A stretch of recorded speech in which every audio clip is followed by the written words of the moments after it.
In the economic crisis, public hospitals are needed now more than ever. If you're down on your luck without insurance, the county hospital can be your last resort. Recently, thousands of letters went out across Las Vegas telling cancer patients that the only public hospital in the state was closing its outpatient clinic for chemotherapy. It's the next thing in the recession. Communities cutting back on services like schools or cops or public hospitals because tax revenues have fallen with the economy. One of the charity patients who got that letter in Vegas is Helen Sharp, who didn't realize how a crash on Wall Street might threaten her life. I don't want to die. I shouldn't have to die. This is a county hospital. This is for people that, like me, many people when they have lost their insurance, have not any other resources. I was a responsible person. I bought my house. I put money away. I raised my 2 children. And now I have nothing. You know, the house isn't worth anything. I have no money.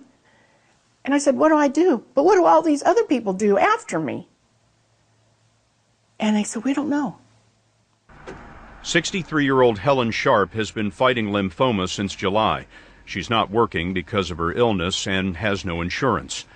Last year, she received charity care at the county hospital, University Medical Center, and she was one of 2,000 patients who got this letter.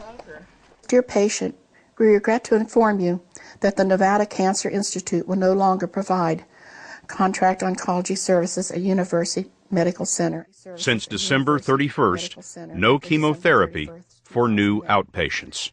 When you read this letter, what did you think it meant to you? A death sentence. University Medical Center is the safety net for 2 million people. Vegas bets its life on it. UMC is a teaching hospital, the only fully equipped trauma center, the only burn unit, the only transplant unit, and the primary source of charity care in a city that has fallen on the hardest times it has ever seen. Kathy Silver signed that letter. She's the hospital CEO. Obviously, our gaming and tourism is tanking, the construction industry has been decimated, and all of those things cause big gaping holes in the state budget. The hardest hit area for us was the Medicaid budget. You lost $21 million overnight. Overnight, and we were already scheduled or budgeted to lose $51 million, and so when you layered on $21 million on top of that, that brought our loss, or anticipated loss, to $72 million. The $21 million was cut by the legislature when tax revenues went bust. Nevada is number 1 in foreclosures. Unemployment is over 10%, double what it was last year, and climbing. Silver told us she had to defend her unique services, like the trauma center, so she chose to sacrifice services that are duplicated at private hospitals, even though patients may not be able to afford them. The services that you have closed include what? We no longer provide prenatal services. We closed the outpatient oncology program. We canceled a contract for outpatient dialysis. We closed the dedicated high-risk obstetrical unit that we had, and we stopped doing outpatient mammography. We were there in February when the Women's Cancer Clinic closed. It's like a, sharp pain. I have to go like lay down. I can't move. Dr. Nick Spiritos treats ovarian and uterine cancers. Oh, thanks for your care. It's been great working with you. When the hospital first informed you that the outpatient oncology clinic was going to close, what did you think?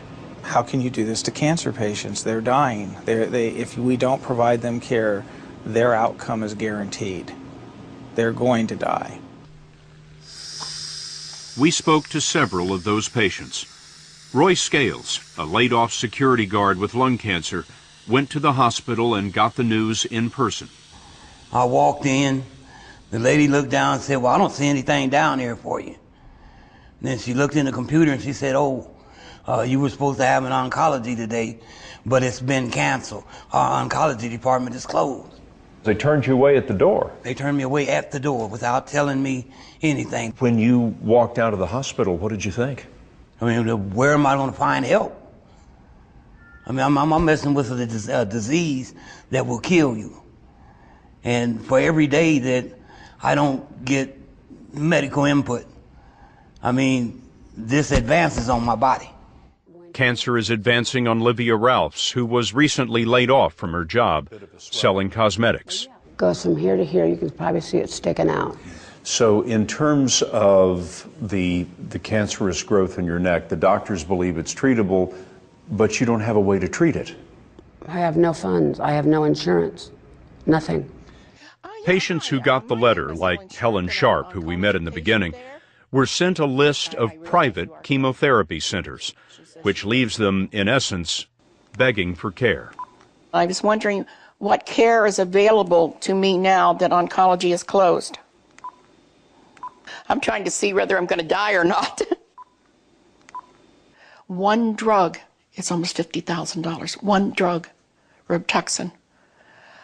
Who can afford that? There's nobody that can afford that unless you're a billionaire.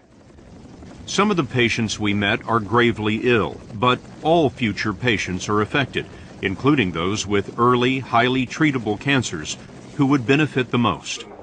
Kathy Silver showed us her closed chemotherapy unit, which had treated 40 patients a day for 20 years. Well, I'm sad because I know that there is room to serve patients, and yet financially we can't afford to. You have the facility. We do. To save lives. You have people outside the hospital who need to have their lives saved, and you just can't put two and two together. The financial situation that we find ourselves in caused us to make some decisions that I think all of us, to a person, would rather not have made. 84, Erica. Number 92, Matthew. There are 2 medical assistance programs for the very poor, like the folks who line up here before dawn to apply for state services. There's Medicaid and Clark County medical assistance. So if you're poor enough, you're okay. If you're poor enough, you're fine, because those patients are being taken care of. If you're rich enough, you're obviously fine. So who's falling through the cracks here? It's the patients who don't qualify for a social services type of program. What we're talking about here are people who are making $30,000, $40,000, $50,000 a year and have lost their jobs and therefore lost their insurance. That's correct. The middle class. That's correct.